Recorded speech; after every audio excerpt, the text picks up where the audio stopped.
स्वागत है आप सभी का हमारे लाइव फोन इन कार्यक्रम हेलो किसान में। मैं हूं अदिति शर्मा। किसान भाइयों बहनों, हेलो किसान कार्यक्रम में हम आपके सवाल शामिल करते हैं खेती किसानी के संबंध में। जो विषय हम आपके लिए लेकर आते हैं उसके संबंध में, और आज के हमारे इस कार्यक्रम में हम क्या विषय आपके लिए लेकर आए हैं, सबसे पहले हम आपको जल्द से वो बता देते हैं कि किस पर हम आज चर्चा करने वाले हैं। आज हम बात करने वाले हैं धान फसल की सुरक्षा के बारे में, और साथ ही हम आपको बताएंगे आम उत्पादन की तकनीकों के बारे में, किस तरह से आप आम उत्पादन बेहतर ले सकते हैं, इस पर भी हम आपको विस्तृत जानकारी देंगे। तो आपके पास जो भी सवाल है उसको पूछने के लिए आप हमारे टोल फ्री नंबर पर कॉल कर सकते हैं। हमारे टोल फ्री नंबर है 1800-113-060 और 1800-113-061। ये हमारे टोल फ्री यानी कि निःशुल्क नंबर है, जिस पर आप कार्यक्रम के दौरान यानी कि अगले 1 घंटे के दौरान कॉल कर सकते हैं, अपने सवाल हमसे पूछ सकते हैं, जिनके जवाब आप तक पहुंचाएंगे हमारे विशेषज्ञ। तो आइए उनसे आपका परिचय करवा देते हैं। हमारे साथ इस वक्त स्टूडियो में मौजूद हैं डॉक्टर दिनेश कुमार, जो प्रधान वैज्ञानिक हैं सस्य विज्ञान संभाग IARI पूसा नई दिल्ली में। सर, स्वागत है आपका। साथ ही हमारे साथ लाइव जुड़ रहे हैं, बता दें हम आपको, डॉक्टर AK सिंह, ये संयुक्त निदेशक है उद्यान विज्ञान संभाग GB पंत यूनिवर्सिटी पंतनगर में। डॉक्टर सिंह, आपका भी बहुत बहुत स्वागत है लाइव फोन इन कार्यक्रम हेलो किसान में। तो किसान भाइयों बहनों, जानकारी दे दी है हमने आपको कि किस विषय में आज हम चर्चा करने वाले हैं। धान की खेती आप कर रहे हैं तो आपको जरूरी है कि समय समय पर आप विशेषज्ञों की सलाह लेते रहें, और उसके लिए हम आपको ये मंच प्रदान कर रहे हैं। टोल फ्री नंबर आप जान चुके हैं और लगातार टीवी स्क्रीन पर फ्लैश भी किए जा रहे हैं। आपको बस अपना फोन उठाना है और कॉल करके अपने सवाल पूछने हैं। और साथ ही आम की खेती से आप जुड़े हुए हैं या फिर जुड़ना चाहते हैं तो उसके संदर्भ में भी आप हमसे जानकारी हासिल कर सकते हैं। इसके साथ आइए हम हमारे कार्यक्रम की शुरुआत कर लेते हैं, चर्चा की शुरुआत कर लेते हैं, बात कर लेते हैं यहाँ पर धान की फसल की। तो डॉक्टर दिनेश, आपका रुख करना चाहूंगी। अभी अगर हम धान की पछेती रुपाई की बात करें, क्योंकि आमतौर पर तो हर जगह रुपाई हो चुकी है, इसकी किसान कर चुके हैं, तो ऐसे में किस तरह से कार्य कर सकते हैं इसको लेकर के? देखिए, जहाँ तक रोपाई की बात है, कार्य बहुत पहले संपादित हो चुका है और कुछ किसान भाई जुलाई के अंत तक भी जो है वो रोपाई करते हैं, कई कारणों से वो करते हैं। तो उनके लिए सबसे महत्वपूर्ण इस समय होता है खरपतवार प्रबंधन और पोषक तत्व प्रबंधन। साथ ही साथ कुछ धान की फसल ऐसी है जो अब वानस्पतिक अवस्था लगभग पूरी करने वाली है, फिर इसमें बालियां बननी शुरू होंगी, बालियां फिर निकलनी शुरू होंगी। तो ये जो अवस्था होती है बालियां बनने की, बहुत समय तक 30 दिन तक हमें पता ही नहीं लगता, पौधे के अंदर बालियां बनती रहती हैं और फिर जब बाली निकलती है तो लगभग 1 महीने का समय होता है। तो ये जन्निक अवस्था होती है, 1 महीना चलती है खास करके, और इसमें जो है पानी की और पोषक तत्वों की कमी नहीं होनी चाहिए। और फसल चाहे आपकी किसी भी अवस्था में हो, उसकी आपको कीटों और रोगों से सुरक्षा करना बहुत जरूरी होता है जी। इसकी आप पहचान करते रहें, अगर कोई समस्या आती है तो निगरानी बनाए रखना यहाँ पर काफी जरूरी है, क्योंकि रोग और कीटों का खतरा रह सकता है। और साथ ही खरपतवार नियंत्रण करना भी बहुत जरूरी हो जाता है। किस तरह से और प्रबंधन कार्य करके अपनी फसल को हम अच्छी स्वस्थता प्रदान कर सकते हैं, आगे चलकर अच्छा उत्पादन इसका हासिल कर सकते हैं, इसके बारे में विशेषज्ञ से जानेंगे। लेकिन उससे पहले आइए नजर डाल लेते हैं इस खास रिपोर्ट पर।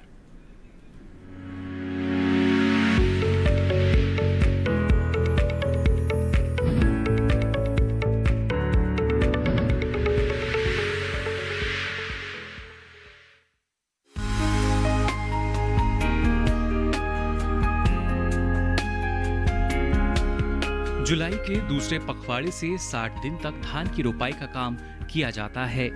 जिन इलाकों में समय से रोपाई की गई है वहां धान के पौधे अच्छी बढ़वार में हैं। इस दौरान फसल को खास देखभाल की जरूरत होती है। रोपाई के 10 से 15 दिनों के बीच में पहली निराई करनी चाहिए। निराई करते समय खेत में पानी का स्तर 1 से 2 इंच के बीच होना चाहिए। इस समय खरपतवार छोटे होते हैं और उन्हें नष्ट करना आसान होता है। धान की रोपाई के 2 से 3 दिन बाद से 1 सप्ताह तक पानी का स्तर 1 से 2 सेंटीमीटर रखना चाहिए। बारिश वाले इलाकों में खेत में नाली बनाएं, जिससे ज्यादा पानी को निकाला जा सके, या बारिश बंद होने की स्थिति में नाली में जमा पानी से खेत की नमी को बनाया रखा जा सके। इसके अलावा जिन इलाकों में पर्याप्त बारिश नहीं हो रही, वहां के किसान जरूरत के हिसाब से फसल को पानी दें और फसल सूखने से बचाएं। इसके साथ ही फसल को रोग और कीट से बचाने के उपाय करने चाहिए। धान की फसल में खासतौर से फुदके, मिलीबग, फुनगी व काटने वाली सुंडी की रोकथाम जैसे कीट फसल को प्रभावित करते हैं। इनकी रोकथाम के लिए कृषि विशेषज्ञ की सलाह से उचित दवा का छिड़काव करना चाहिए। इसके अलावा तना छेदक और फफूंदी रोग के लक्षण दिखाई देने पर उचित कदम उठाएं।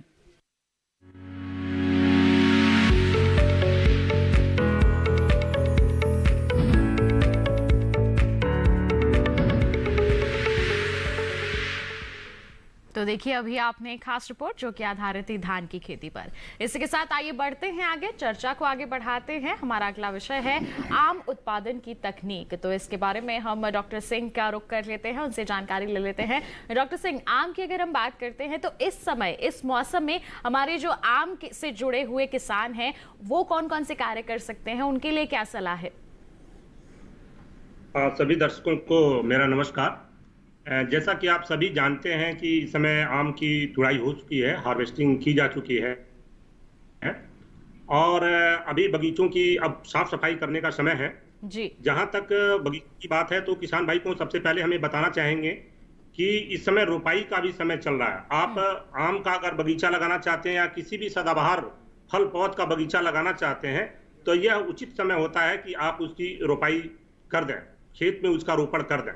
तो रोपण का बिल्कुल उचित समय है, जैसा कि जून के महीने में, मई जून के महीने में ही गड्ढे की खुदाई हो चुकी होगी और गड्ढे की वापस भराई भी की जा चुकी होगी। उसके उपरांत जब बारिश के दौरान उसमें जब बारिश हुई तो बारिश की वजह से उसमें जो भी गड्ढे जितने सेटल होने हैं, जितने बैठने हैं, बैठ चुके होंगे। अब यह बिल्कुल उचित समय है कि आप किसी विश्वसनीय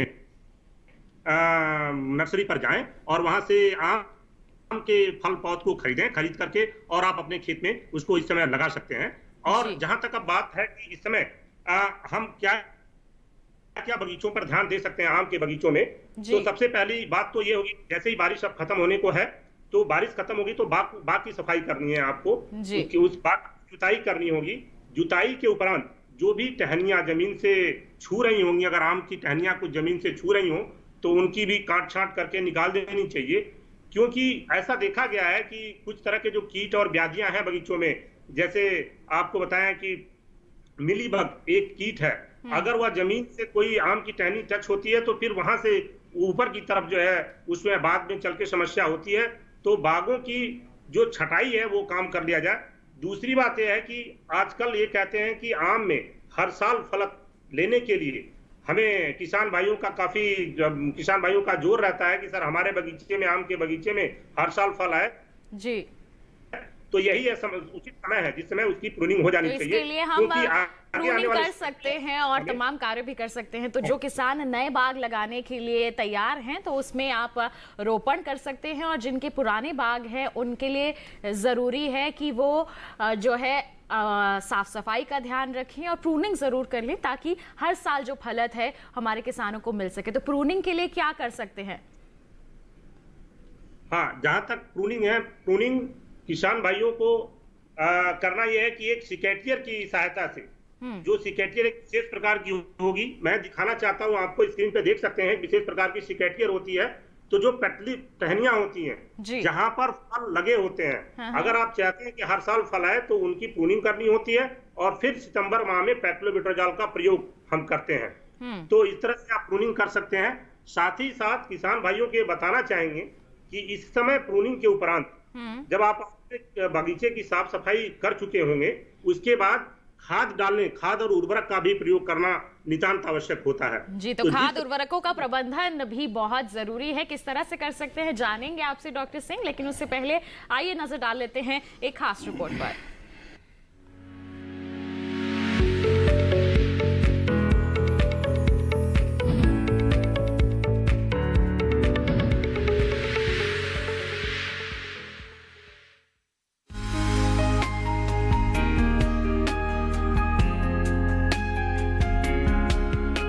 कहने को तो आम है, लेकिन फलों में इसे खास जगह मिली है, इसलिए इसे फलों का राजा कहा जाता है। आम की भरपूर पैदावार के लिए किसान नई नई तकनीकों को अपनाकर इसकी खेती करते हैं। आम के बीज से पौध तैयार करने के लिए आम की गुठलियों को जून जुलाई में बो दिया जाता है और फिर तैयार पौधों की रोपाई की जाती है। इसके अलावा अन्य तकनीकों से भी पौध तैयार की जाती है, जिसमें भेंट कलम, विनियर, सॉफ्टवुड ग्राफ्टिंग, प्रांकुर कलम और बडिंग मुख्य हैं। विनियर और सॉफ्टवुड ग्राफ्टिंग से अच्छे किस्म के पौधे कम समय में तैयार किए जा सकते हैं। आम के पौधों की रोपाई बारिश शुरू होने पर जुलाई-अगस्त माह में करनी चाहिए। इस समय रोपे गए पौधों को पर्याप्त नमी और अनुकूल वातावरण मिलता रहता है, जिससे वो आसानी से लग जाते हैं। रोपाई करते समय पौध से पौध की दूरी क्षेत्र, किस्म और मिट्टी के हिसाब से रखनी चाहिए। रोपाई करते समय मिट्टी में 20 से 25 किलोग्राम गोबर की खाद, 2.5 किलोग्राम सिंगल सुपर फॉस्फेट और 1 किलोग्राम पोटाश अच्छी तरह से मिलाकर उससे गड्ढे भरे जाते हैं। आम में जब बोर आने लगती है तब कई रोगों के कारण उत्पादन कम होने की आशंका बनी रहती है। ऐसी स्थिति में रोगों के लक्षण जानकर कृषि विशेषज्ञ की सलाह से दवाओं का छिड़काव करें। साथ ही बेहतर पैदावार लेने के लिए 10 साल तक पौधे में खाद और उर्वरक की उचित मात्रा डालनी चाहिए। साथ ही फसल को रोग और कीट से बचाने के उपाय भी अपनाने चाहिए।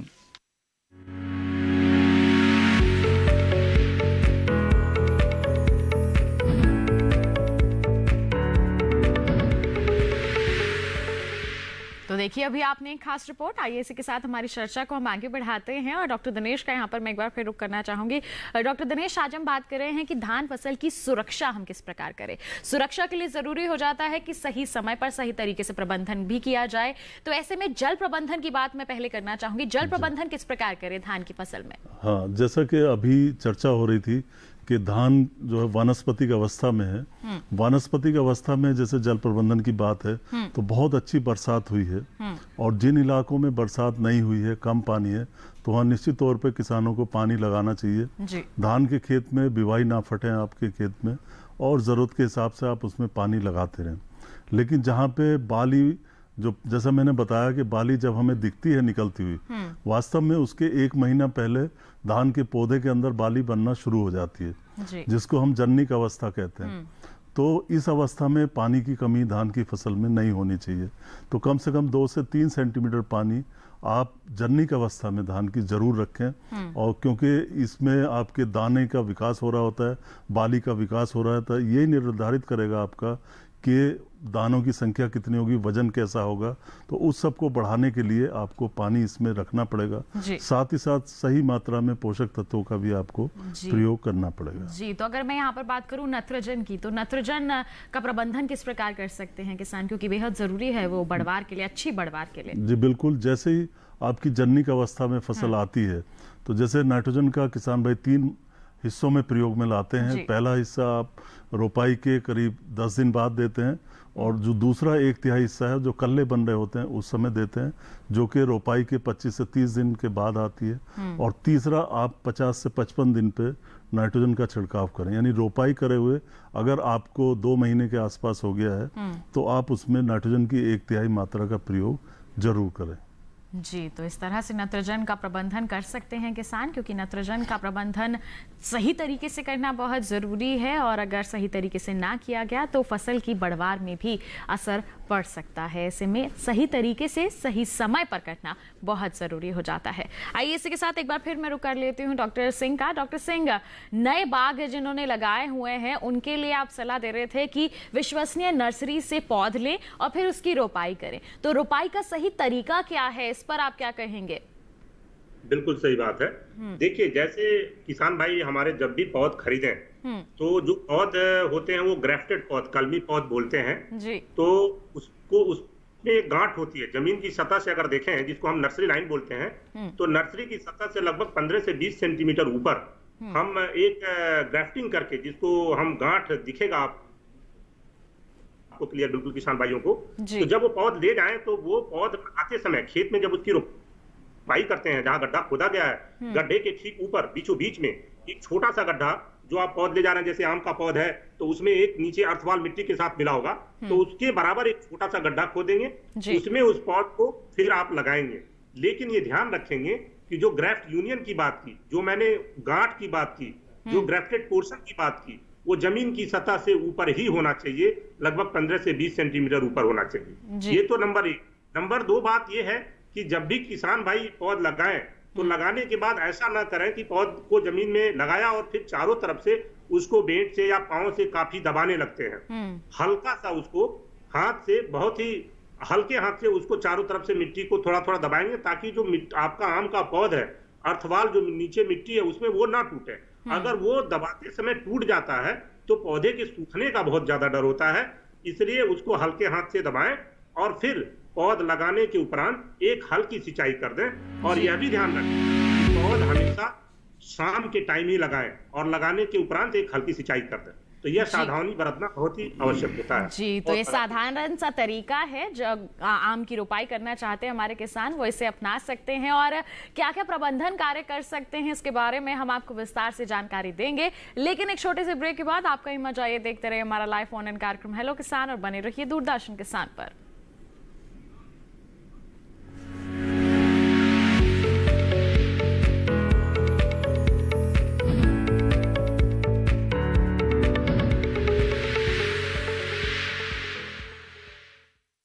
भाई सुना नहीं क्या, केसीसी ने किसानों का जिंदगी बदल दिया है। देश के छोटे किसान 1,60,000 रुपए तक का कर्ज बिना किसी गारंटी को ले पाएंगे। ब्याज खोरों से भी पीछा छूटा। मैं तो जैविक खेती का पूरा सामान मंगा लिया, केसीसी का भी कोई दबाव नहीं है। ब्याज चुकाने के लिए पूरा 1 साल मिलता है। समय पर भुगतान करने पर केवल 4% के सालाना ब्याज पे लोन मिल गया मुझे। अपना आधार कार्ड, लेटेस्ट फोटो और जमीन के कागजात लेके अप्लाई करो बस। और नामांकन भरने के लिए जेब भी ढीली नहीं करनी पड़ी।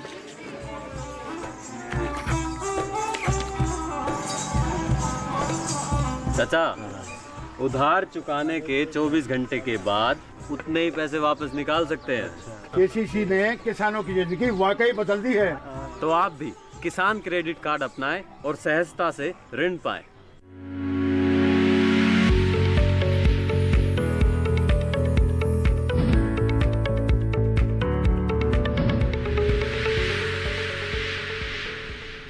ब्रेक के बाद आप सभी का फिर से स्वागत है हमारे लाइव फोन इन कार्यक्रम हेलो किसान में। आज हम चर्चा कर रहे हैं धान फसल की सुरक्षा और आम उत्पादन की तकनीक के बारे में। आपके पास कोई भी सवाल है तो आप अपना फोन उठाइए, टोल फ्री नंबर डायल कीजिए, आपके सवालों के जवाब हम आप तक जरूर पहुंचाएंगे। हमारे विशेषज्ञ हमारे साथ जुड़े हुए हैं। बता दें इस वक्त भी कॉलर हमारे साथ जुड़ गए हैं, आइए जान लेते हैं क्या है उनका सवाल। हेलो हेलो जी, रीना जी स्वागत है आपका कार्यक्रम में। क्या सवाल है आपका? हमारा ये सवाल है जी। जी नमस्ते जी, अपना सवाल पूछिए। हमारा ये सवाल है कि आम की मौत को गिरने से कैसे बचाएं? आम की जो फसल है उसको गिरने से कैसे बचाएं? आम के फल को गिरने से कैसे बचाएं, इसके बारे में आप जानना चाहते हैं। जी, डॉक्टर सिंह मऊ उत्तर प्रदेश से कॉल कर रही हैं हमारी कॉलर। आम के फल को गिरने से कैसे बचाया जा सके, इस पर जानकारी लेना चाहती हैं। बिल्कुल सही है। देखिए, आम की फसल में जो फल झड़ने की प्रक्रिया होती है, एक वो नेचुरल प्रक्रिया है। एक आम का अगर गुच्छा है जो पेनिकल होता है, उसमें अगर आप देखें तो लगभग ये कहा जाता है कि 1000 से लगाए 5000 तक फूल होते हैं। तो सभी तो दाने नहीं बन सकते। एक गुच्छे में अगर 2 से 3 दाना लास्ट में जाकर के रुकता है तो हम उसको कहते हैं कि बिल्कुल सेटिस्फैक्टरी फर्क हुई है हमारे आम के उस पर्टिकुलर एक पेनिकल पे। जहां तक बात है कि आम झड़ता है, कहने का मतलब फल गिरता है, जब वो मटर के दाने के बराबर या थोड़ा छोटा ही रहता है तो झड़ने लगता है। तो ऐसी स्थिति में हम क्या करें? तो हम बताना चाहेंगे कि इसके लिए नैप्थेलिन एस्टिक एसिड आता है मार्केट में, उसका आपको स्प्रे करना है। और इसके लिए मार्केट में प्लानोफिक्स के नाम से यह अवेलेबल है, तो प्लानोफिक्स आप ले लें और उसका जो है 0.95 ml या कह लीजिए 1 ml प्रति लीटर के हिसाब से मिला करके, और जब वो दाने बन जाए छोटे छोटे, मटर के दाने के बराबर से पहले आप ये कह लीजिए सरसों के दाने के बराबर हो जाए और थोड़ा सा उससे ऊपर की स्थिति जैसे बने, तो नैप्थेलिन एस्टिक एसिड, या मैंने बताया कि जो बाजारू नाम से जो मार्केट में जिसका ट्रेड नेम प्लानोफिक्स के नाम से और भी कंपनी कई नाम से बनाती हैं, तो हमारे किसान भाई प्लानोफिक्स लें और लगभग उसका 1 ml ये प्रति लीटर पानी में मिला करके और उसका स्प्रे कर दें। हमारा जो रेट होगा वो 1 ml प्रति लीटर के हिसाब से होगा, और बाकी उसको जिस हिसाब से जितना बड़ा बगीचा हो, जितना बड़ा पेड़ हो, उसके हिसाब से पानी के मात्रा के हिसाब से उसमें प्लानोफिक्स को मिक्स करके और हम स्प्रे कर सकते हैं। इससे फल जो है आपके झड़ने की प्रक्रिया रुक जाती है और लगभग एक पेनिकल में कम से कम 2 फल 3 फल आपको मिल जाता है और आम की अच्छी उपज प्राप्त हो जाती है। जी, तो इस तरह से प्रबंधन कार्य करके रीना जी आप अपनी फसल जो है, जो आपका फल गिर रहा है, इस समस्या से आप बचाव कर सकती हैं। आपको शुरुआत में ही कुछ प्रबंधन कार्य करने होंगे। आइए इसके साथ बढ़ते हैं आगे। एक और कॉलर हमारे साथ मध्य प्रदेश से ही जुड़ गए हैं। हरवीर यादव जी ने हमें कॉल किया है, जान लेते हैं क्या है उनका सवाल। हेलो हेलो, नमस्कार, स्वागत आपका कार्यक्रम में। क्या सवाल है आपका? हमारा जो धान है ना 11-21 पे, उसमें धब्बा सा आ रहा है थोड़ा पत्ती पे। जी, 11-21 में जो पत्ती है धब्बा आपका आँख के आकार का है या पत्ती? आँख के आकार का है, भूरा रंग का है। तो देखिए इसमें क्या होता है धान में कि इस समय हवा में नमी बहुत ज़्यादा है और रात को तापमान थोड़ा कम हो जाता है और बादल भी छाए हुए रहते हैं ज़्यादातर जगह पे।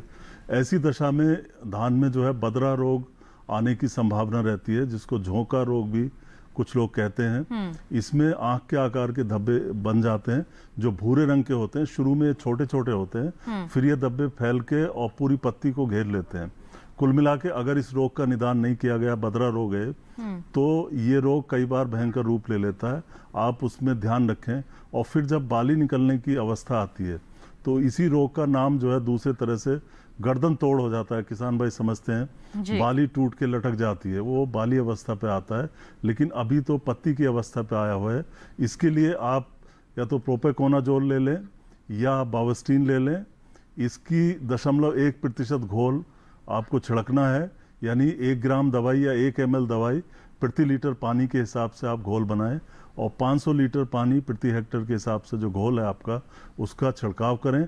और इस छिड़काव को आप 10-12 दिन बाद दोबारा भी कर सकते हैं अगर आपको रोग के लक्षण दिखाई देते हैं। तो जैसे आपने दवा का छिड़काव का यहाँ पर मशवरा दिया है, सलाह दी है, तो ऐसे में कब करना चाहिए? क्योंकि बरसात का समय चल रहा है, तो किस तरह से तैयारी करें किसान? निश्चित तौर पे देखिए, आपको कोई भी छिड़काव करना है किसी भी दवा का है, किसी भी उर्वरक का, तो आपको मौसम को निश्चित तौर से ध्यान में रखना चाहिए। क्योंकि आपकी दवाई छिड़कते ही अगर बरसात आ जाती है या हवा तेज चलती है तो उसका असर आपके कम हो जाएगा। तो आप ये देख लें कि मौसम साफ हो जब आपको छिड़काव करना हो, हवा बहुत तेज ना चल रही हो, और कम से कम छिड़काव के 8-10 घंटे बाद अगर बारिश होती तो कोई दिक्कत नहीं, तो कम से कम 8 घंटे 6 घंटे आपका छिड़काव करें तो उसके बाद बारिश ना हो, तब आपका छिड़काव ज़्यादा प्रभावी रहेगा। जी, तो यहाँ पर मौसम की जानकारी आप समय समय पर लेते रहें, और मौसम विभाग की एप्स भी हैं और डीडी किसान मौसम खबर बुलेटिन भी लेकर आता है, उसके जरिए भी आप जानकारी हासिल कर सकते हैं कि आपके क्षेत्र में कब बरसात होने वाली है और उसके अनुसार ही आप दवा का इस्तेमाल कर सकते हैं। बढ़ते हैं आगे। एक और कॉलर हमारे साथ यहाँ पर जुड़ गए हैं, जान लेते हैं उनका भी सवाल। हेलो हेलो हेलो, नमस्कार, स्वागत आपका कार्यक्रम में। क्या सवाल है आपका? मेरा धान का वो पूरा पत्ती पीला हो जा रहा है। पौधे लंबे हैं आपके? कुछ पौधे जरूरत से ज्यादा लंबे तो नहीं है आपके? पौधों की लंबाई कितनी है? जो प्रभावित पौधे हैं जिनकी पत्तियों का रंग पीला हो रहा है, उनकी लंबाई तो ज्यादा नहीं है बढ़ी हुई? पूरा वो हल्का धान है ना, पूरा वो पोटली में आ गया है। अच्छा, सूख भी रहा है धान आपका? और पत्ती किनारों की तरफ से पहले पीला होती है और फिर टीप तरफ से हैं? टीप तरफ से, हाँ, मतलब जो मार्जिन किनारे होते हैं या नोक की तरफ से पीलापन शुरू होता है और फिर बीच तक आ जाता है और फिर पत्ते सूख जाते हैं। इसमें बहुत ज्यादा संभावना है कि आपका जीवाणु पत्ती झुलसा हो।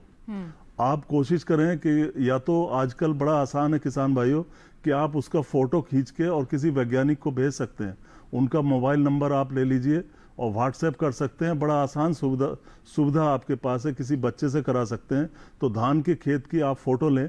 वैसे संभावना यही है कि आपका जीवाणु पत्ती झुलसा है, बैक्टीरियल लीफ ब्लाइट है, लेकिन फिर भी आप एक बार निश्चित हो लें कि ये बैक्टीरियल लीफ ब्लाइट है, तभी आप इसका उपचार करें। तो सलाह ये दी जाती है, क्योंकि पीला रंग पत्ती का होने के बहुत कारण हो सकते हैं जी। तो इसमें जो है आप जानकारी लें, किसी को देखने के दिखा बाद लें। ही यहाँ पर उचित सलाह दी जाएगी। तो ऐसे में जरूरी है निकटतम जो भी कृषि विज्ञान केंद्र है, कृषि विश्वविद्यालय है, आप वहां पर वैज्ञानिक को फोटो भेज दें या फिर उन्हें अपने खेत में बुलाकर एक बार दिखा दें। उसके अनुसार ही देखने के पश्चात ही बताया जा सकेगा कि किस तरह से आप उपचार कार्य कर सकते हैं। बिना देखे यहाँ से बता पाना इसका इलाज थोड़ा सा नामुमकिन है। तो यही सलाह है हमारे विशेषज्ञ की, आप इस ओर बढ़ सकते हैं। आइए इसके साथ हम भी आगे बढ़ते हैं और डॉक्टर दिनेश आपके पास ही मैं एक बार आना चाहूंगी कि लगातार हमारे जो किसान हैं यहाँ पर रोगों के बारे में बात कर रहे हैं, कीटों का भी जिक्र यहाँ पर अभी आपने भी किया था कि इस समय काफी लग जाता है। तो ऐसे में अगर मैं जानना चाहूँ, पत्ता लपेटक कीट होता है, उसकी पहचान कैसे करें और साथ ही नियंत्रण कैसे करें? बिल्कुल, इस समय जो धान खास करके वानस्पतिक अवस्था में है उसमें पत्ता लपेटक कीट आता है। और होता क्या है कि इसकी जो इल्ली या सूंडी होती है वो पत्ते को दोनों तरफ से सिल देती है और अंदर एक नली सी बन जाती है, नलिका बन जाती है। इसको लीफ फोल्डर या पत्ती मोड़क भी कहा जाता है या पत्ती लपेटक कहा जाता है। और ये अंदर से जो पत्ती का हरा पदार्थ होता है, क्लोरोफिल होता है, उसको खा जाता है। और इससे बहुत ज़्यादा तो नुकसान नहीं होता, लेकिन कभी कभी ये बहुत ही तीव्रता में बहुत भयंकर रूप ले लेता है, जिसमें पूरा खेत ऐसे लगता है आपको जैसे सफ़ेद रंग के चूने से किसी ने पुताई कर दी हो। वो उसकी सीवियर अवस्था होती है। अगर हल्का फुल्का कीट है तो उससे ज़्यादा नुकसान फसल को नहीं होता है। हाँ, साथ में एक तना छेदक और इस समय आ जाता है। तना छेदक क्या करता है कि अंदर से सूंडी तने के अंदर घुस जाती है और बीज का भाग खाती है, जिसको पत्ते उसके सूख जाते हैं और बड़ी आसानी से पौधे मर से जाते हैं वो।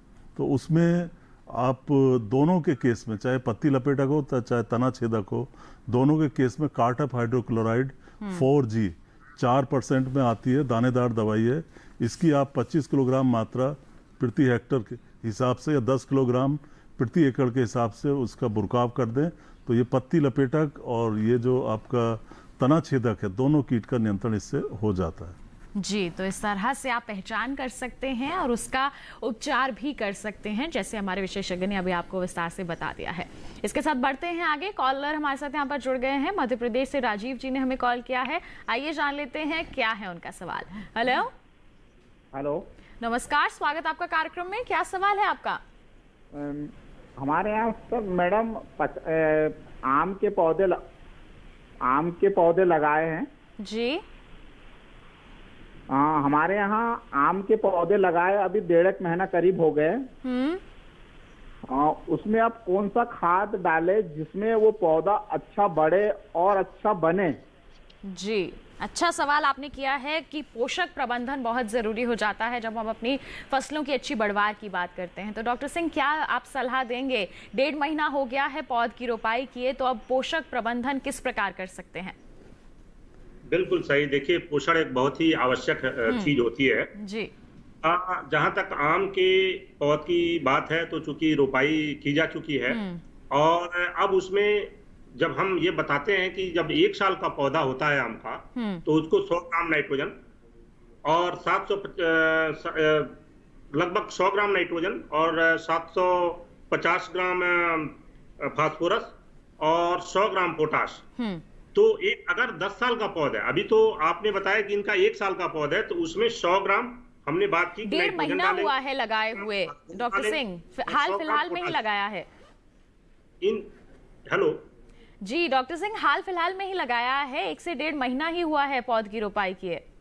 अच्छा, बिल्कुल ठीक हो गया। फिर तो इनको ऐसा है कि 100 ग्राम नाइट्रोजन और 75 ग्राम फास्फोरस और 100 ग्राम पोटाश, ये तीनों की मात्रा मिलानी है। और इसके साथ ही साथ चूंकि मुख्य पोषक तत्व ये नाइट्रोजन, फास्फोरस और पोटाश आते हैं, लेकिन इसके साथ इनको सूक्ष्म पोषक तत्वों का भी प्रयोग करना है, जिसमें इनको जिंक सल्फेट, कॉपर सल्फेट और बोरेक्स, इनकी भी मात्रा लगभग 50-50 ग्राम के करीब डालनी है। लेकिन अभी इसको ना डालें, बारिश खत्म होने वाली है, पौधे को अभी सेट होने दें और लगभग नवंबर के महीने में ये जो चीजें मैंने बताई, नाइट्रोजन, फास्फोरस और पोटाश प्लस साथ में जिंक, कॉपर और सल्फेट, इनका प्रयोग करें। और साथ ही साथ उसमें गोबर की खाद, क्योंकि पहले तो गड्ढे में मिलाया जा चुका होगा, लेकिन अच्छी तरह से सड़ी हुई गोबर की खाद उन पौधों के चारों तरफ मिक्स कर दें तो पौधों की पोषण बहुत ही अच्छी होगी और पौधे की बढ़वार बहुत अच्छी होगी। तो इस तरह से पौधे की अच्छी बढ़वार ली जा सकती है। जी, तो इस तरह से आप पोषक तत्वों का प्रबंधन कर सकते हैं राजीव जी, और आगे चलकर अच्छी बढ़वार भी हासिल कर सकते हैं। बढ़ते हैं आगे, एक और कॉलर हमारे साथ जुड़ गए हैं, आइए जान लेते हैं क्या है उनका सवाल। हेलो हेलो, नमस्कार, स्वागत आपका कार्यक्रम में। क्या सवाल है आपका? जी मैम, मैं पूछना चाहता हूँ, मैंने अभी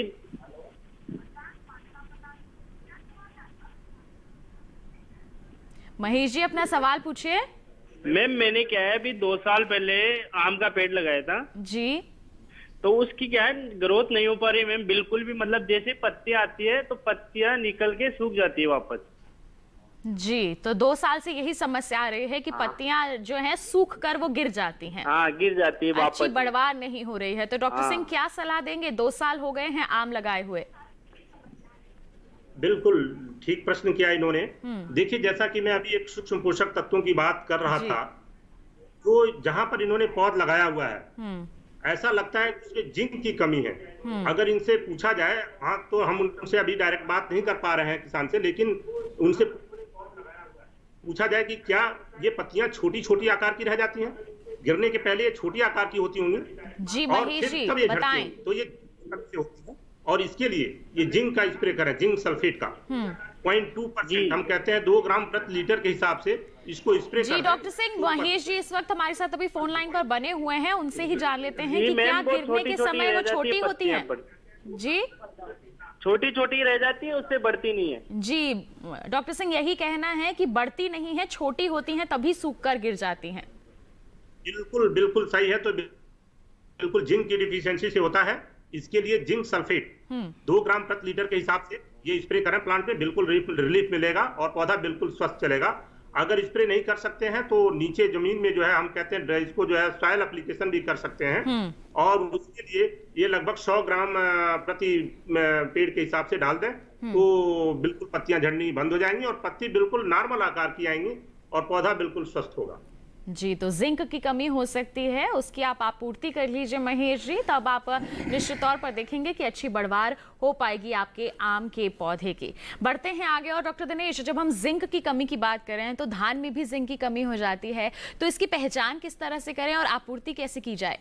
देखिए, धान में जो रोपाई से लगाया हुआ धान होता है जिसमें हर समय पानी खड़ा रहता है, उसमें जिंक की कमी की संभावना ज़्यादा रहती है जी। और आमतौर पे मिट्टियों में जहाँ जहाँ जिंक की कमी है, आधी मिट्टी देश की हमारी ऐसी है जो जस्ते में कम है, जस्ते की कमी है, जिंक की कमी है, और धान में ये लक्षण अक्सर प्रकट होते हैं। इसमें किसी भी अवस्था पे आ सकती है, आपके रोपाई के तुरंत बाद भी आ सकती है और कुछ समय बाद भी आ सकती है। इसके लिए जो चॉकलेट ब्राउन, जैसे चॉकलेट का रंग होता है, भूरा रंग होता है, इस आकार के छोटे छोटे धब्बे पत्तियों पे बनते हैं। फिर ये धब्बे बढ़ते जाते हैं और पूरी पत्ती आपकी सूख सकती है। अगर बाद की अवस्था में आती है कमी, बालियां निकलने के बाद जस्ते की कमी आती है, तो उनमें सही से दाने नहीं बनते, पौधे के जो बालियों के जो दाने हैं वो खाली रह जाते हैं।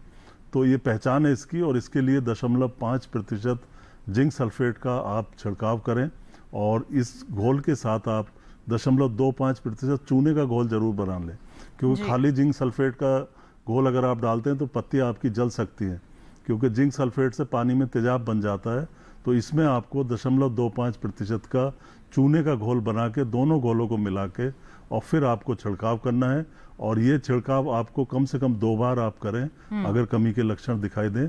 दूसरा छिड़काव आप पहले छिड़काव के लगभग 12 से 14 दिन बाद कर सकते हैं। जी, तो इस तरह से हर पोषक तत्व की आपूर्ति करना हमारी फसल में बेहद जरूरी हो जाता है, अन्यथा बढ़वार इससे प्रभावित हो सकती है। और किस तरह से प्रबंधन कार्य आप कर सकते हैं, चाहे धान की बात करें या फिर आम की, इसके बारे में आपको जानकारी देंगे, लेकिन एक छोटे से ब्रेक के बाद। कहीं मत जाइए, देखते रहिए हमारा लाइव फोन इन कार्यक्रम हेलो किसान, और बने रहिए दूरदर्शन किसान पर।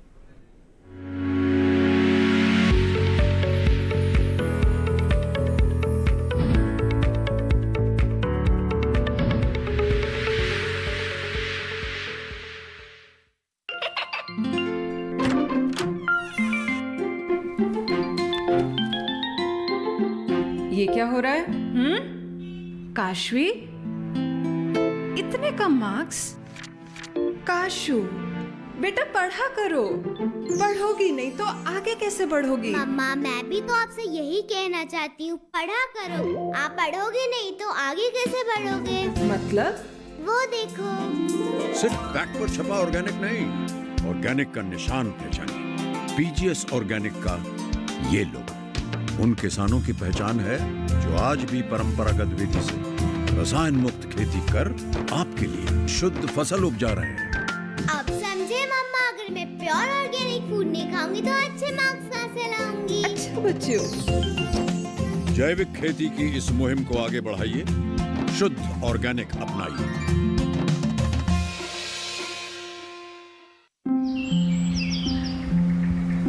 अरे अरे अरे क्या कर रहा है? इधर इधर इधर, हम बोल रहे हैं तेरे बीजू का। पुतला बोल रहा है? हाँ, पक्षियों से तो हम खेत को बचा लेते हैं, पर इन घातक रसायनों से कैसे बचाएं? मतलब? देख बेटा, तू जो ये अंधाधुंध रसायन मिलाता है ना, मिट्टी की सेहत बिगड़ने लगी है। और जब माटी ही कमजोर पड़ जाएगी तो उपज कैसे सेहतमंद होगी? अरे पहले ऐसा नहीं था। पूछना अपने बड़े बुजुर्गों से, कैसे फसल लहलहाती थी, शुद्धता झलकती थी। हाँ, माटी भी तंदुरुस्त और लोग भी। पहली वाली बात कहाँ? पर अब तो सब यही डाले हैं। सब नहीं, आज भी लाखों जागरूक किसान परंपरागत विधि से फसल उगा रहे हैं। खर्चा कम और उपज की कीमत भी बेहतर पा रहे हैं। ठीक है भाई, मैं भी आज से जैविक खेती शुरू करूंगा। माटी से प्रेम की परंपरा है परंपरागत खेती।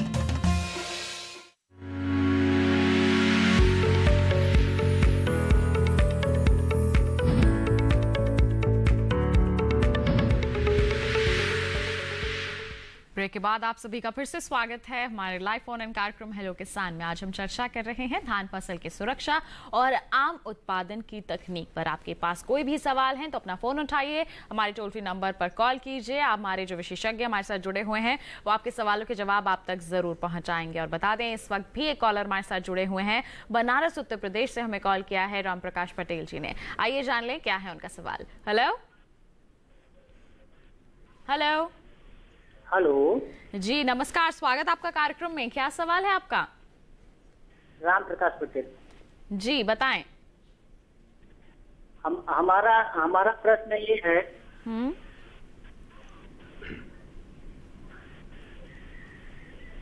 पूछिए अपना प्रश्न। हमारा सवाल यह है कि आम की जो टहनियाँ है उसमें कई गासा दे रहा है। हेलो हेलो जी, आप अपना सवाल पूछिए, हम सुन रहे हैं। एक ही टहनियों में कई गासा दे रहा है कि बंजा टाइप का हो जा रहा है। आपकी जो आम की टहनियां हैं उनमें कुछ समस्या है?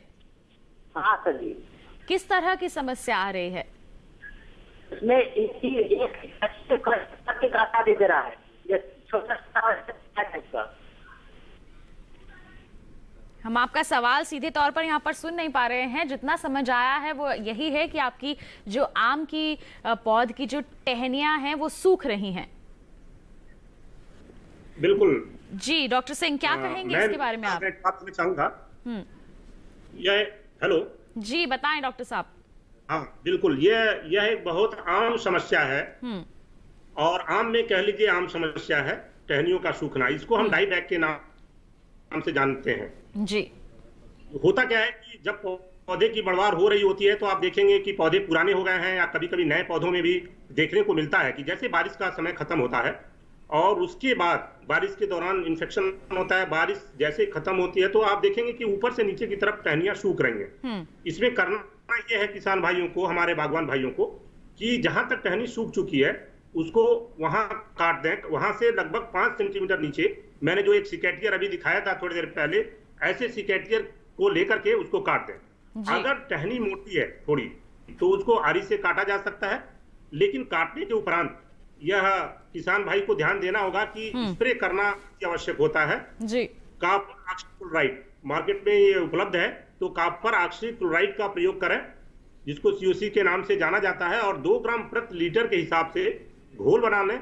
और घोल बनाने के बाद कटाई उपरांत, जो आपने पौधे की छटाई की, जहां तक सूखे हुए टहनियां थी, छटाई के उपरांत पौधों के ऊपर इसका छिड़काव कर दें जी। तो इससे आप देखेंगे कि पौधे बिल्कुल आपके आगे चल करके स्वस्थ होंगे और फिर सूखने की उसमें समस्या नहीं आएगी।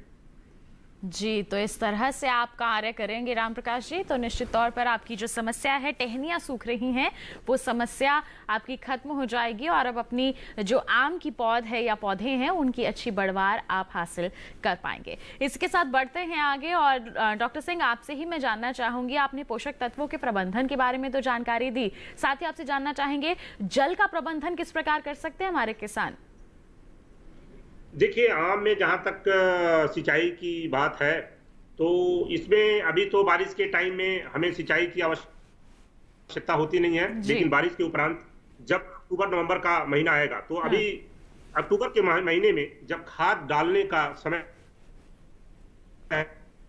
समय होगा, उसके पहले एक सिंचाई हमारे किसान भाई करेंगे बगीचों की और फिर उसमें खाद डालेंगे, क्योंकि खाद डालने के पहले खाद और उर्वरक हम डालते हैं, उसके पहले जो भूमि में पर्याप्त नमी का होना अति आवश्यक है। तो उसके पहले सिंचाई अक्टूबर में करना, फिर 1 महीने बाद, वो जाड़े में हम कहते हैं कि ठंड के टाइम में 1 महीने बाद सिंचाई कर देनी चाहिए।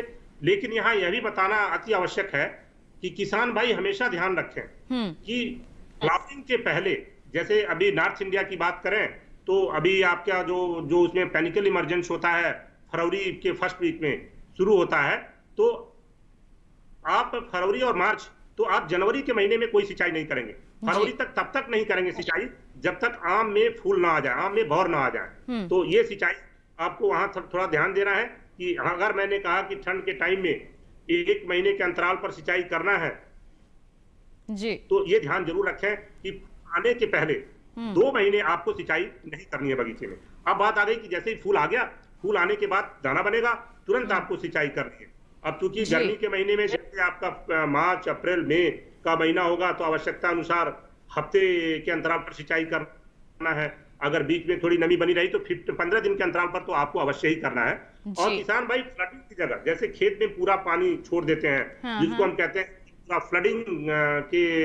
फ्लडिंग विधि से सिंचाई करते हैं, इस तरह से ना रिंग बनाए जी, पेड़ के चारों तरफ जो मुख्य तना होता है उसके चारों तरफ एक गोल रिंग बनाए और उसको नालियों से जोड़ दें, और नाली से जोड़ने के उपरांत फिर उसमें सिंचाई करें, जिससे कि पानी की बचत भी होगी और पौधे स्वस्थ होंगे।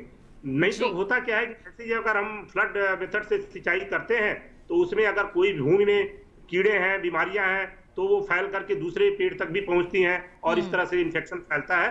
तो सिंचाई जो बगीचों में होती है वो रिंग विधि से, जो आपके पेड़ के मुख्य तने के चारों तरफ एक गोल रिंग बना करके फिर उसमें सिंचाई की व्यवस्था करें जी। तो इस तरह से सिंचाई प्रबंधन किया जा सकता है आम के बाग में, और ये सभी बातें ध्यान में रखते हुए आप सिंचाई प्रबंधन करेंगे तो अच्छा रहेगा आपकी आम के बाग के लिए। बढ़ते हैं आगे, एक और कॉलर हमारे साथ यहाँ पर जुड़ गए हैं, झारखंड से राजीव जी ने हमें कॉल किया है, आइए जान लेते हैं क्या है उनका सवाल। हेलो, हाँ सर जी नमस्कार, स्वागत आपका कार्यक्रम में, क्या सवाल है आपका?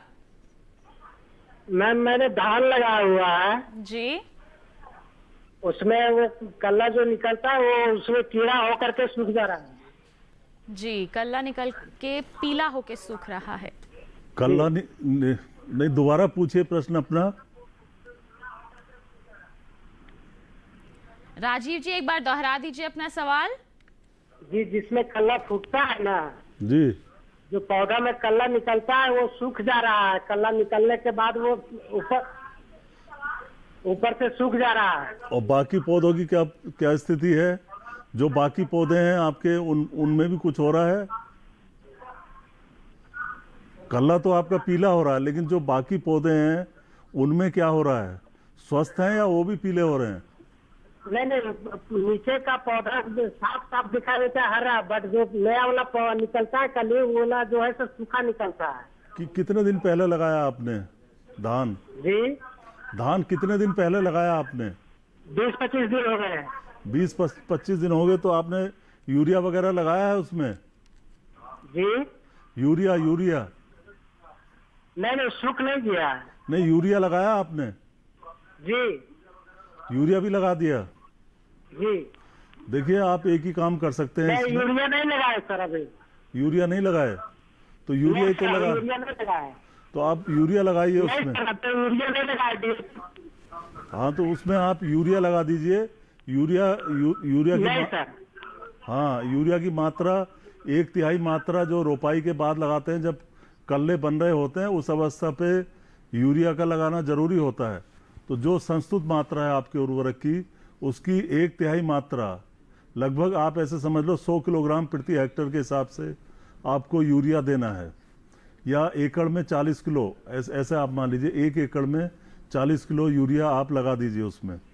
जी, तो यूरिया आप लगा दीजिए, क्योंकि इसी की कमी के चलते ये जो समस्या है, आपके कल्ले पीले हो रहे हैं, फिर झड़ जाते हैं, ये समस्या जो है खत्म हो जाएगी और आपको अच्छी उपज आगे चलकर निश्चित तौर पर मिल पाएगी। आप इस समस्या का इस तरह से समाधान कर सकते हैं। और कौन कौन सी समस्याएं हैं आपकी, वो सभी शामिल करेंगे हमारे कार्यक्रम में, लेकिन एक छोटे से ब्रेक के बाद कहीं मत जाइए, देखते रहिए हमारा लाइव फोन इन कार्यक्रम हेलो किसान और बने रहिए दूरदर्शन किसान पर।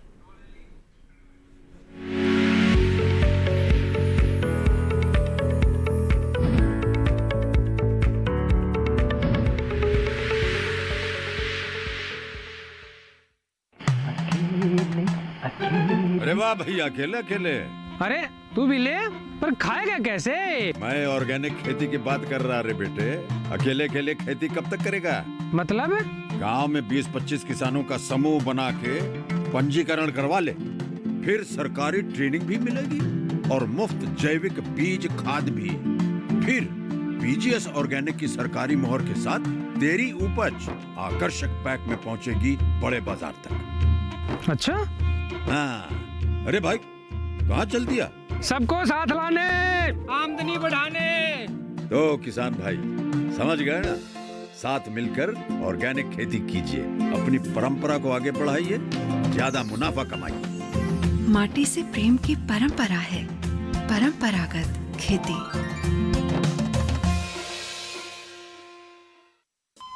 अरे सुन तो। मुझे क्या सुनाना चाहते हो? जो सुनाओ मेरी सौतन को। किसको? अरे वही तुम्हारा मोबाइल फोन, जिससे सुबह शाम दिन रात चिपके रहते थे और कहते थे किसान कॉल सेंटर से बातें हो रही हैं। अच्छा, ये बात है। हाँ, क्यों? क्या हुआ? अब बात नहीं होती क्या? अब तो झट से बात हो जाती है। ऐसा क्या? हाँ, अब तो ज्यादा लाइनें और खास तकनीक के कारण खेती के माहिरों से तुरंत बात हो जाती है। और अगर कभी लाइन व्यस्त हो तो अपनी समस्या फोन पर रिकॉर्ड करा दो, वहाँ से फोन आ जाता है और समस्या की हल का मैसेज भी आ जाता है। ये देखो, आ गया। अरे वाह, इसका मतलब इंतजार की घड़ी अब खत्म। हाँ। तभी मैं सोचूं कि आजकल मुझ पर इतना प्यार क्यों आ रहा है। कृषि संबंधी समस्याओं का अपनी भाषा में तुरंत हल पाने के लिए पूरे भारत में किसी भी फोन से हेल्पलाइन नंबर पर संपर्क करें। किसानों का दोस्त किसान कॉल सेंटर।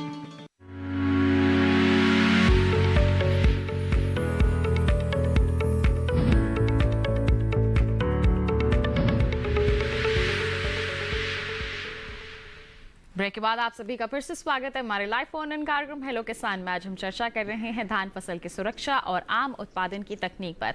आपके पास कोई सवाल है तो जल्द से अपना फोन उठाइए, क्योंकि समय की अब कमी है। आपके जो भी सवाल हैं हम उन्हें जरूर शामिल करेंगे। जल्द से अपना फोन उठाइए, टोल फ्री नंबर आप डायल कर सकते हैं। और बता दें इस वक्त भी कॉलर हमारे साथ जुड़े हुए हैं, आइए जान लेते हैं क्या है उनका सवाल। हेलो हेलो जी, नमस्कार, स्वागत आपका कार्यक्रम में। क्या सवाल पूछना चाहते हैं आप जयप्रकाश जी? हाँ मैडम नमस्कार जी। मैं पूछना चाहता हूँ आम की कलम किस तरह से की जाती है, उसका तरीका। आम की कलम के बारे में आप जानकारी लेना चाहते हैं, डॉक्टर सिंह क्या कहेंगे आप? बिल्कुल, हर फसलों में एक कलम की विधि होती है। तो आम में जो कलम करना है वीनियर ग्राफ्टिंग बोलते हैं उसको। तो वीनियर ग्राफ्टिंग से आप कलम कर सकते हैं और उसको सीखने के लिए आपको किसी नर्सरी में जाना होगा, तभी आप सीख सकते हैं, क्योंकि यह भी एक तरह की टेक्निक है। जैसे हमारे डॉक्टर्स ऑपरेशन करते हैं मनुष्य में, उसी तरह से ये पौधों में हम ऑपरेट करके एक रूट स्टॉक मूल वृंत पर और जो वैरायटी आपको चाहिए आम की उसको ला के जोड़ते हैं। तो ये एक टेक्निक होती है और वीनियर ग्राफ्टिंग टेक्निक से हम यह पौध तैयार करते हैं। अगर साउदर्न पार्ट में देखें, साउथ इंडिया में, तो उसको हम इपिकोटाइल ग्राफ्टिंग मेथड से तैयार करते हैं। तो यह दो विधियां बहुत ही इंपॉर्टेंट है। और इसी के साथ साथ एक वेज ग्राफ्टिंग भी चल रहा है। तो आम में वेज ग्राफ्टिंग से भी हम कलम तैयार करते हैं। तो ये तीन विधियां आम में कलम तैयार करने के लिए बहुत ही उपयुक्त पाई गई है। जी, तो ये तमाम विधियां हैं जो आप कलम तैयार करने के लिए अपना सकते हैं, लेकिन इनके लिए आपको प्रशिक्षण लेना होगा। आप किसी विश्वसनीय नर्सरी में जाकर के वहां से भी सीख सकते हैं, कृषि विज्ञान केंद्र का भी रुख कर सकते हैं। डॉक्टर सिंह, एक और सवाल आपसे लेना चाहूंगी कि आम की उत्पादन की अच्छी तकनीकों के बारे में हम आज के कार्यक्रम में चर्चा कर रहे थे, किस तरह से अच्छा उत्पादन लेने के लिए हमारे किसान प्रबंधन कार्य कर सकते हैं। तो क्या आप हमारे किसानों को सलाह देंगे कि किस तरह से अच्छा उत्पादन लिया जाए, तो क्या क्या तैयारियां करें, किस तकनीक का इस्तेमाल करें? बिल्कुल, देखिए, आम में अच्छी उत्पादन के लिए कुछ प्रमुख तकनीकियां हैं जिनके बारे में हम बात करेंगे और बिल्कुल शॉर्ट में हम कुछ बताने की कोशिश करेंगे। जैसे किसान भाई को हम पहली चीज तो ये बताना चाहेंगे कि जो हमारे अभी आम के बगीचे हैं उसमें पोषण पर विशेष ध्यान दें। प्रायः देखा गया है कि पोषण पर किसान भाई ध्यान नहीं देते हैं। तो जैसे बात चल रही थी नाइट्रोजन, फास्फोरस, पोटाश और सूक्ष्म पोषक तत्व जैसे जिंक, कॉपर सल्फेट और आपका बोरेक्स, ये सब चीजें हैं, इनका प्रयोग करें। तो एक तो सबसे बड़ी चीज ये है कि अगर अच्छी उत्पादन लेनी है तो जो अभी हम ये नाइट्रोजन, फास्फोरस, पोटाश की केवल बात करते हैं, उसके अलावा सूक्ष्म पोषक तत्व पर जाएं। इससे होता क्या है कि फल की गुणवत्ता बहुत अच्छी होती है, फल फटता नहीं है, आम का फल वो फटेगा नहीं, आम के फल से खुद नहीं निकलेगा, आम का फल का साइज बड़ा होगा। नहीं तो देखती हैं आपकी फल छोटे रहते हैं, आम का फल टेढ़ा हो जाता है। तो सूक्ष्म पोषक तत्वों का प्रयोग करें। इसके लिए मैं आपको बताऊंगा कि 2 स्प्रे बहुत ही इंपॉर्टेंट होता है। जैसे ही एक कहते हैं कि जब आम में फूल आ जाए, तो फूल आने के पहले, फूल अभी ना आ पाए, फूल आने के पहले पेनिकल इमरजेंस के टाइम में एक आप स्प्रे कर सकते हैं जिंक, कॉपर और बोरान का। तीनों का जिंक सल्फेट 0.2%, उसको बोल सकते हैं 2 ग्राम प्रति लीटर, कॉपर सल्फेट 1 ग्राम प्रति लीटर और बोरेक्स 1 ग्राम प्रति लीटर के हिसाब से सोल्यूशन बना लें और एक स्प्रे पेनिकल इमरजेंस के टाइम पर करें, फूल आने के ठीक पहले, और फिर दूसरा स्प्रे उसके 1 महीने बाद करें। इससे आप देखेंगे कि आपके आम की गुणवत्ता जो है बहुत बढ़ जाती है, बहुत अच्छा होता है। इसके साथ ही साथ किसान भाई को हम बताना चाहेंगे कि जो आप हर साल फलत की बात करते हैं, उत्पादन, आप ऐसे ही फल पौध लगाएं, ऐसी प्रजातियां लगाएं जिसमें हर साल फलत होती है। अगर आपने जैसे दशहरी, लंगड़ा, चौसा, बॉम्बे ग्रीन, आम्रपाली, मल्लिका, बहुत सारी प्रजातियां हैं, लेकिन दशहरी, लंगड़ा है, चौसा है, तो इसमें अगर हर साल फलत नहीं आती है तो इसमें फलत लेने के लिए एक पैक्लोबिट्राजोल आता है जो ग्रोथ रिटार्डेंट है, उसका प्रयोग कर सकते हैं। और इसका प्रयोग किसान भाई को, जैसे अगर आम का पेड़ है आपका और आम के वृक्ष का फैलाव 1 मीटर है, तो इसका 1 ml पैक्लोबिट्राजोल वृक्ष के हिसाब से हम डालते हैं। अगर 1 मीटर उसका फैलाव है, अगर इसी तरह से 2 मीटर है तो उसका 2 ml पड़ता है। और यह बाजार में कलतार के नाम से उपलब्ध है, गोंजी के नाम से भी उपलब्ध है। तो कलतार के नाम से कई कंपनियां ये दवा बना रही हैं, ये हार्मोन बना रही है, तो इसका प्रयोग हर साल फलत लेने के लिए कर सकते हैं। जी, तो अच्छी किस्म का चुनाव यहाँ पर करना चाहिए, पोषक तत्वों का प्रबंधन सही तरीके से करें, जल का प्रबंधन सही तरीके से करें और कीट बीमारियों के लिए पहले ही प्रबंधन कर लेंगे तो काफी अच्छा रहेगा। ये तमाम बातें अगर हमारे किसान अपना लेते हैं आम की खेती करते समय, तो निश्चित तौर पर अच्छा उत्पादन आगे चलकर वो हासिल कर पाएंगे, अच्छी बढ़वार वो हासिल कर पाएंगे। डॉक्टर सिंह, बहुत बहुत धन्यवाद देना चाहेंगे, आपने महत्वपूर्ण जानकारियां जो है हमारे दर्शकों के साथ साझा की हैं। बहुत बहुत धन्यवाद आपका। धन्यवाद।